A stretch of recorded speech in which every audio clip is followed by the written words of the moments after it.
央視前一姐董卿可能也沒想到，她那號稱上海隱形富豪的老公，如今會成為老賴。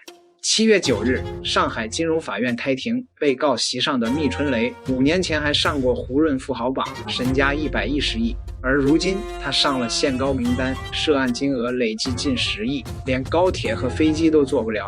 從失聯到醜聞，再到退市，被投資者告上法庭，一個曾經橫跨保險、銀行、地產、醫療的100億帝國，怎麼會在這麼短的時間裡灰飛煙滅？而締造這個帝國的人，又有什麼不為人知的資本往事？大家好，我是青松，本期跟兄弟們盤一盤密春雷。密春雷的發家史一直很神秘，官方說他畢業於同濟大學土木建築專業，又在長江商學院讀了 EMBA。也有當地傳聞稱他根本沒上過大學，早年跑過運輸，搞過工程。中國經營報曾調查過密春雷的家族背景。1994年，密春雷的父親密博元成立了上海崇明公路建設有限公司，趕上了90年代崇明島大興土木的黄金時期。2003年是個關鍵節點，這一年密春雷和密博元一起出資5000萬，成立了上海中营企業發展有限公司。上海中营後來改名為藍海集团，成為密春雷資本版圖的核心控股平台。從這家公司出發，他陸續進入了保險、銀行、地產、醫療、汽車等多個領域。2015年成立上海人壽，入主中海海盛，後改名為藍海醫療。2016年花了近20億元收購了上海農商行4%的股權。2020年他豪掷60億元拿下上海靜安区核心地塊。密春雷的身份標籤越來越多。藍海集团董事長、上海人壽董事長、上海農商行第10大股東、上海市政協委員，但他最廣為人知的標籤只有一個：央視主持人董卿的丈夫。據媒體報道，密春雷與董卿的相識是在2009年的一次企業家聯誼會上，當時董卿是央視一姐，密春雷是已婚的滬上富豪。2012年，密春雷與髮妻離婚之後，與董卿低調結婚。2014年，董卿前往美國，一邊做訪問學者，一邊生了個娃。那是密春雷人生最風光的時刻，財富、名聲、家庭他都有了，但沒人料到，這竟是他事業走下坡路的開始。2015年入主中海海盛後，他清空了公司的航運資產，先後改名藍海投資、藍海醫療，聲稱要轉型醫療大健康，但轉型並不順利。2015年以來，藍海醫療一直在虧錢，公司營收連續多年不足1億，游走在退市邊緣。2020年，藍海醫療因為缺錢，找了中信證券做非公開發行，募資近6億元。這筆錢名義上投向了上海藍海西南骨科醫院等項目，但實際上大部分資金通過複雜的關聯交易網絡流回了密春雷控制的藍海集團，被違法占用了。同時，密春雷個人的資金鏈也在繃緊。他的帝國大部分建立在槓桿之上，保險、銀行、地產、醫療，每一個板塊都需要大量資金，而資金的來源靠的是高槓桿借貸和資本騰挪。當大環境變化、監管收緊時，這個用槓桿堆起來的帝國開始從內部崩塌。2022年1月29日，藍海醫療發布公告，董事長密春雷書面授權董事倪小偉代為履行董事長職責，代行期限3個月。3個月後，藍海醫療在回復上交所監管函時承認，公司已無法與密春雷取得聯繫。失聯這個詞對於一家上市公司的董事長來說是災難性的，但比失聯更災難的是失聯期間暴露出來的財務黑洞。2022年4月，藍海醫療的2021年度審計報告被出具保留意見。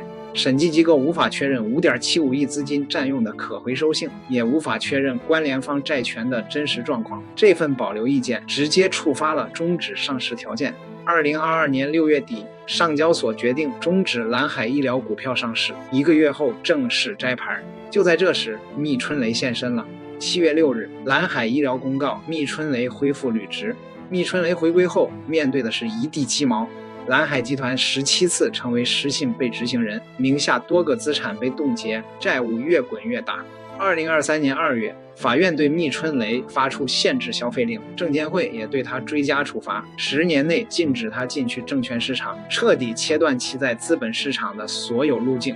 截至2023年底，蜜春雷及旗下企業累計被執行金額超過12億元，核心資產上海人壽被國資接管。那個曾經身家110億的富豪，變成了連飛機高鐵都坐不了的老賴。蜜春雷崩塌後，董卿的選擇是沉默，從未公開回應丈夫的危機。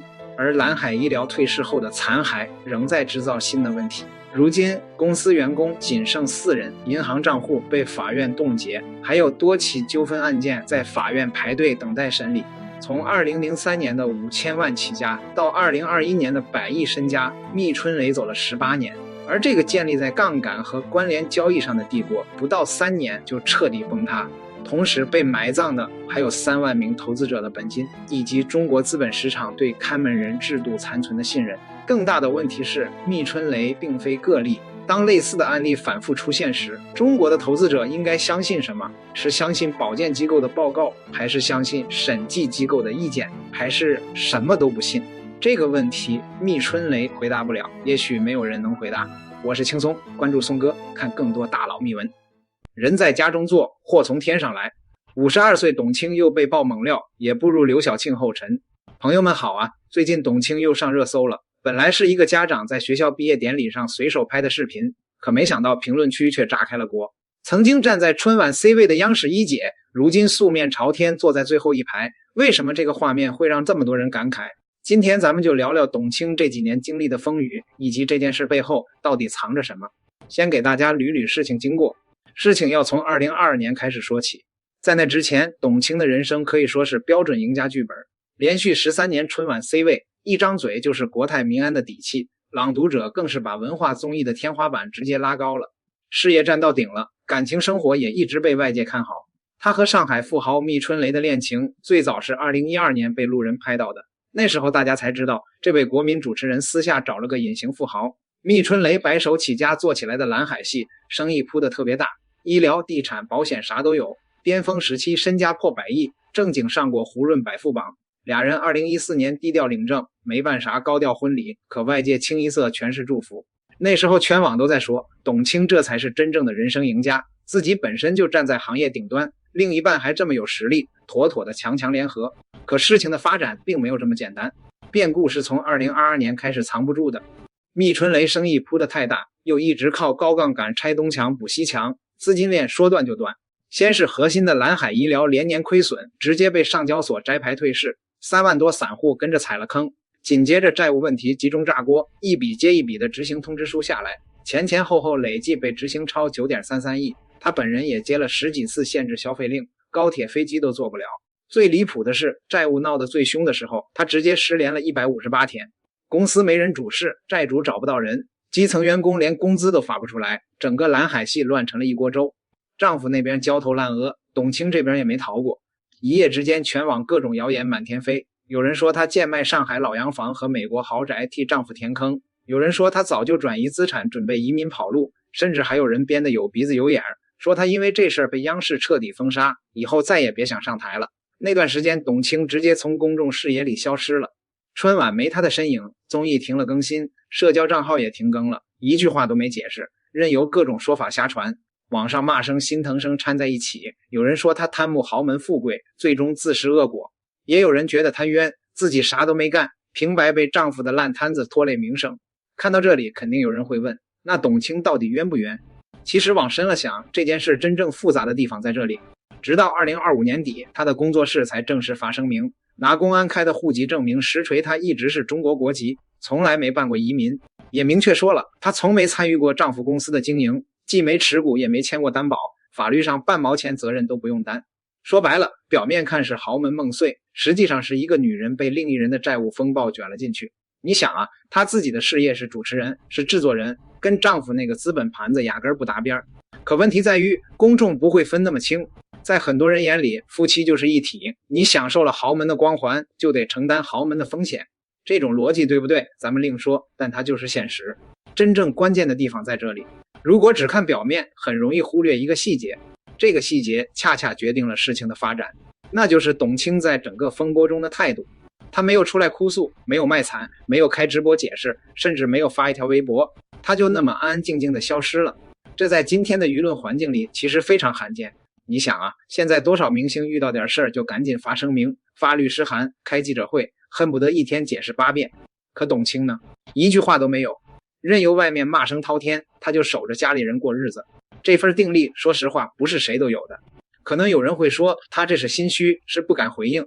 但問題來了，如果他真的心虛，為什麼後來敢拿戶籍證明出來實錘？如果他真的參與了丈夫的生意，為什麼法律上查不到他任何責任？說白了，他的沉默更像是一種選擇。他選擇不把私生活撕開給大眾看，選擇不用悲情敘事去博同情，選擇讓時間慢慢把真相沉澱出來。到2026年，52歲的董卿慢慢又有了些零星消息，只是狀態跟以前完全不一樣了。6月份，上海有個國際小學辦畢業典禮，有家長在觀眾席拍到了他，就混在一堆普通家長裡，穿件洗得發軟的條紋襯衫，背個帆布包，素着臉，全程舉着手機拍台上的兒子，安安靜靜坐最後一排，不仔細看根本認不出來。據說這幾年孩子的學校活動，他幾乎場場都到，平時風雨无阻接放學，陪孩子讀書做公益，大半心思都撲在了家庭上。6·1兒童節那天，他發過一條幾秒的短視頻，沒濾鏡沒預告，就穿件簡單的黑襯衫，短髮利利落落的跟大家打了個招呼。就這麼一條沒什麼內容的動態，幾個小時湧進來4萬多條評論，滿屏都是喊他回來的。看得出來觀眾還在等他回歸舞台，可他自己好像已經不急了。咱們再往深了看，很多人拿他跟劉曉慶比，說他終究是步了後塵。其實仔細品品，倆人確實有幾分像，都是各自時代的頂流，風光的時候萬人追捧，正得意的時候突然栽了大跟頭，從神壇狠狠摔下來，嘗盡人情冷暖。不一樣的是，劉曉慶當年是栽在自己手裡，出來之後憋着一股勁儿要東山再起。董卿是被丈夫牽连，風波過後選擇退居幕後，守着孩子家人過安穩日子。有人說他可惜，一手好牌打稀爛，也有人說他清醒，風光過也跌過，才知道什麼最實在。